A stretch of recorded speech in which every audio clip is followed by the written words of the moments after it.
Om Swastiastu. Baik, terima kasih kepada Bapak Igede Aryana Mahayasa, STMM, selaku dosen pengantar manajemen strategik, dan terima kasih juga kepada teman-teman semua atas waktu yang telah diberikan. Kami dari kelompok 1 akan memaparkan materi tentang visi dan misi bisnis perusahaan. Sebelumnya, izinkan kami memperkenalkan diri terlebih dahulu. Saya Kadek Nadia Aryasta Pratnyani, NPM 1833121222, dan selanjutnya Nama saya Nikadek Desi Novianti, NPM 202. Nama saya Ayushira Suryanita Pendit, NPM 220. Perkenalkan, nama saya Niputu Dea Cindy Pratiwi, NPM 221. Baik, perkenalkan nama saya Niputu Mailan Sari Astiti, NPM 262. Baik, presentasi akan dimulai dari saya. Yang pertama yaitu definisi visi. Visi berasal dari kata bahasa Inggris yaitu vision. Dalam The Contemporary English Indonesian Dictionary, kata vision sebagai kata benda artinya daya lihat atau penglihatan, pemandangan, khayalan atau bayangan yang terlihat dalam mimpi atau dalam angan-angan. Sesuatu yang indah atau seseorang yang sangat cantik. Sedangkan vision sebagai kata kerja artinya melihat atau menghayalkan. Sedangkan kata visi sebagaimana dimaksud dalam konteks organisasi dikenal dalam ungkapan vision statement atau mission statement. Dalam berbagai referensi, kedua kata ungkapan itu sering dipertukarkan untuk menyampaikan pengertian yang sama. Visi menggambarkan aspirasi dasar atau mimpi dari sebuah organisasi yang biasanya merupakan inisiatif pendiri atau pemimpin organisasi dengan dukungan dari semua karyawan. Visi menggambarkan keberhasilan masa depan yang ingin dicapai, berjangka waktu 10-20 tahun, bahkan 50 tahun ke depan. Pernyataan visi menyajikan maksud strategis organisasi atau perusahaan yang memfokuskan energi dan sumber daya perusahaan pada pencapaian masa depan yang diinginkan. Visi ialah suatu pemikiran jauh ke depan tentang sebuah lembaga ataupun organisasi dan lain-lain. Visi dapat juga diartikan sebagai tujuan jangka panjang dan cara apa yang harus digunakan untuk mencapai tujuan dari suatu organisasi atau lembaga. Perubahan suatu ilmu dan situasi memerlukan waktu yang panjang sehingga visi tidak dapat digambarkan secara lebih jelas sebab visi menerangkan tentang detail dari gambaran sistem yang ditujunya. Syarat-syarat yang harus dipenuhi untuk membuat pernyataan visi antara lain yang pertama yaitu berorientasi ke depan, lalu tidak dibuat berdasarkan kondisi pada saat ini, mengekspresikan kreativitas, berdasarkan pada prinsip nilai-nilai yang mengandung penghargaan bagi masyarakat. Visi dapat memberikan aspirasi dan motivasi di samping memberikan panduan dan rambu-rambu dalam menyusun strategi perusahaan. Pernyataan visi yang efektif adalah menggambarkan secara jelas gambaran dari perusahaan yang ingin dikembangkan. Visi digunakan sebagai pemandu untuk mengubah hal-hal yang berhubungan dengan perusahaan. Visi menjelaskan pada karyawan kemana kita akan menuju. Sekian presentasi dari saya, selanjutnya akan dilanjutkan oleh rekan saya. Terima kasih. Berikut ini dipaparkan definisi visi dari beberapa pakar atau ahli di bidang organisasi. Menurut Indra Kara Lesa tahun 2007, visi adalah refleksi keyakinan-keyakinan dan asumsi-asumsi dasar tentang segala hal tentang kemanusiaan, ilmu dan teknologi, ekonomi, politik, seni budaya, serta etika. Menurut Ancok tahun 2007, visi adalah suatu pernyataan yang berisikan arahan yang jelas tentang apa yang akan diperbuat oleh perusahaan di masa yang akan datang. Menurut Mita tahun 2008, visi adalah suatu yang akan kita bayangkan secara ideal yang akan kita capai di masa depan. Menurut Aditya tahun 2010, visi adalah suatu pandangan jauh tentang perusahaan, tujuan-tujuan perusahaan, dan apa yang harus dilakukan untuk mencapai tujuan tersebut pada masa yang akan datang. Menurut Arman tahun 2008, visi merupakan pernyataan yang mendefinisikan sesuatu yang ingin dicapai perusahaan atau organisasi di waktu yang akan datang. Berdasarkan penjelasan di atas, dapat disimpulkan bahwa visi merupakan suatu pernyataan konferensif tentang segala sesuatu yang diharapkan suatu organisasi pada masa yang akan datang dan dibuat sebagai pedoman atau arah tujuan jangka panjang organisasi. B. Karakteristik visi yang efektif. Diperlukan visi yang baik dan mencakup hal-hal penting sebagai berikut agar suatu visi pada organisasi sukses. A. Jelas. Suatu visi dikatakan jelas apabila visi tersebut sederhana, bukan merupakan suatu analisis kompleks yang tidak dapat dimengerti oleh karyawan atau pegawai. B. Koherent. Koherent berarti sesuai dengan misi dan nilai-nilai. C. Konsisten. Suatu visi dikatakan konsisten apabila visi mencerminkan perilaku dan pengambilan keputusan oleh seluruh organisasi. D. Komunikatif. Komunikatif apabila seluruh anggota organisasi mengerti pentingnya kerjasama dalam menciptakan masa depan yang sesuai dengan keinginan manajer, pemberi pekerja, dan para stakeholders. E. Fleksibel. Fleksibel artinya berubah-ubah sesuai kemampuan strategis yang suatu organisasi dari waktu ke waktu. Beberapa karakteristik dari visi yang efektif dapat meningkatkan keunggulan dari suatu organisasi, yaitu A. Visi harus membangkitkan semangat, tidak hanya merupakan tujuan kuantitatif saja yang harus dicapai di periode evaluasi capaiannya berikutnya. Visi jarang dinyatakan dalam terminologi yang kuantitatif, namun lebih berdampak pada perubahan perilaku. B. Visi harus jelas, menarik, dan memiliki keunggulan. Dalam pikiran seorang manajer, tidak boleh ada keraguan tentang pentingnya visi karena akan mempengaruhi atau memberi keraguan pada para anggota lain dalam suatu organisasi. C. Visi harus bisa dipertimbangkan dan relevan, tidak di masyarakat, fleksibel dan tahan uji dari waktu ke waktu. Jika visi tidak relevan, tidak akan mengilhami pencapaian yang tinggi. D. Visi harus stabil, tetapi secara konstan, unggul, dan berubah ketika diperlukan.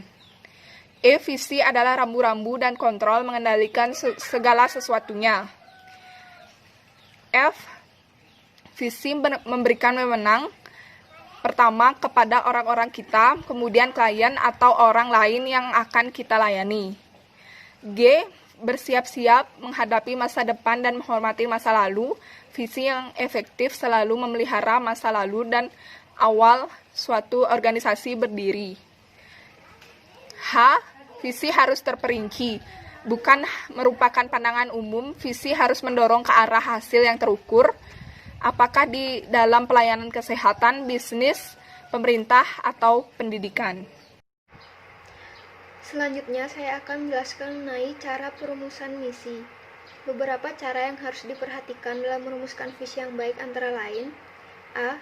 Visi hendaknya dirumuskan bersama antara pimpinan tertinggi dan seluruh anggota organisasi yang mewujudkan visi tersebut. Kemudian yang B, visi bisa merupakan kondisi organisasi atau kondisi masyarakat atau kondisi wilayah atau kondisi semuanya. Yang C, gunakan informasi hasil penilaian lingkungan internal dan eksternal organisasi atau SWOT. Yang D, visi hendaknya mengandung nilai-nilai luhur organisasi yang tumbuh dari aspirasi seluruh anggota organisasi. Kemudian yang E, visi bukan merupakan suatu kegiatan sehingga tidak menggunakan kata kerja. Saya akan melanjutkan materi mengenai tujuan membangun visi. Visi tidak boleh dibuat secara asal-asalan, mengingat tujuan membangun visi sangatlah penting bagi organisasi. Adapun tujuan membangun visi tersebut antara lain: yang pertama, mencerminkan apa yang ingin dicapai oleh sebuah organisasi. Yang kedua, memberikan arah dan fokus organisasi. Yang ketiga, mengunggah inspirasi setiap anggota untuk berperilaku yang melebihi biasanya, yakni kreatif, inovatif, ulet, tangguh, dan terus belajar.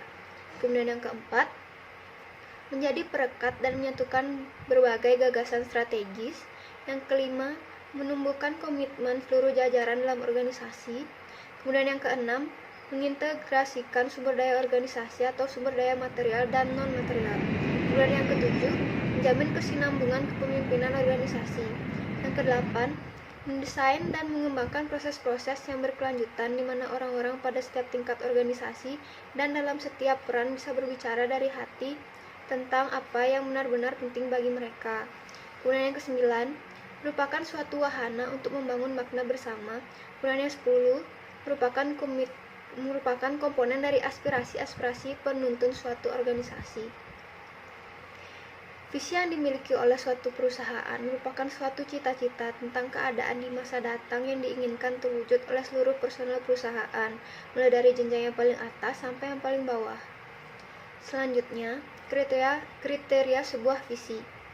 Menurut Wibisono tahun 2006, sebuah visi yang baik memiliki beberapa kriteria sebagai berikut.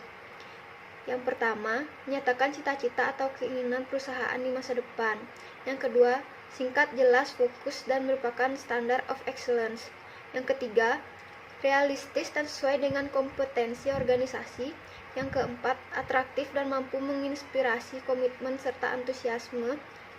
Yang kelima, mudah diingat dan dimengerti seluruh karyawan serta mengesankan bagi pihak yang berkepentingan. Kemudian yang terakhir dapat ditelusuri tingkat pencapaiannya. Baik, saya akan lanjutkan presentasi dari teman saya. Banyak perusahaan atau organisasi yang memiliki dan menyatakan visinya dengan kalimat yang sangat bagus, kemudian dibingkai dengan figura yang indah dan ditempelkan di dinding ruang tamu perusahaan tersebut. Namun, seringkali pernyataan visi tersebut tidak memberikan makna bagi karyawan karena mereka tidak mengerti esensi yang terkandung dalam visi dan implikasinya bagi pekerja mereka. Begitu pentingnya pernyataan visi ini bagi perusahaan dan lebih penting lagi untuk bisa dimengerti dan dihayati oleh seluruh karyawan. Strategi menentukan visi. Menentukan visi tidak dapat dilakukan secara sembarang. Menentukan visi perusahaan dibutuhkan suatu strategi yang tepat. Kusuma 2009 menyatakan bahwa strategi yang dibutuhkan untuk menentukan visi terdiri dari yang A. Mengidentifikasi aktivitas perusahaan berdasarkan impian yang ingin dikejar. Dalam suatu organisasi, seorang pemimpin atau pihak manajemen harus memiliki suatu impian yang ingin dicapai. Impian tersebut merupakan salah satu bentuk motivasi bagi anggota organisasi untuk mencapainya. Berdasarkan hal tersebut, maka perlu disusun semua kegiatan atau aktivitas yang harus dilakukan untuk mencapai impian tersebut. Yang B. Menetapkan arah yang jauh ke depan atau pandangan masa depan. Suatu organisasi atau perusahaan yang dibangun diharapkan mampu untuk tetap eksis pada jangka waktu yang lama. Hal ini berarti suatu organisasi atau perusahaan harus memiliki atau menetapkan arah yang jauh pada masa depan jangka panjang. Hal ini berkaitan dengan strategi perencanaan perusahaan untuk jangka panjang. Yang C. Menyediakan gambaran besar yang menggambarkan siapa kita, apa yang kita lakukan, dan kemana kita mengarah. Untuk dapat melaksanakan visi yang telah ditetapkan pimpinan atau pihak perusahaan, sebaiknya memberikan gambaran yang konkret dari visi perusahaan. Hal ini dilakukan dengan tujuan agar anggota organisasi lebih mampu untuk memahami tujuan jangka panjang organisasi atau perusahaan. Misi. Definisi misi. Misi dan visi merupakan sebuah rangkaian filosofi atau tujuan yang ditetapkan suatu organisasi sebagai arah tujuan. Karena organisasi atau perusahaan akan dibawa. Menurut Wibisono 2006, misi merupakan penetapan sasaran atau tujuan perusahaan dalam jangka pendek, biasanya 1 sampai 3 tahun. Sementara itu, visi merupakan cara pandang perusahaan di masa depan. Visi biasanya disusun untuk jangka panjang, biasanya 3 sampai 10 tahun. Menurut Arman 2008, misi adalah pernyataan-pernyataan yang mendefinisikan apa yang sedang atau akan dilakukan atau ingin dicapai dalam waktu sangat dekat atau saat ini. Misi masih merupakan suatu yang memiliki arti global dan cenderung generik. Oleh karena itu, beberapa ditentukan berapa objektif yang ingin dicapai dalam beberapa hal sehubung dengan misi yang dicanangkan tersebut. Indrajit 2008. Sebuah perusahaan yang memiliki misi untuk menjadi perusahaan kurir tercepat di dunia memiliki beberapa objektif yang harus dicapai.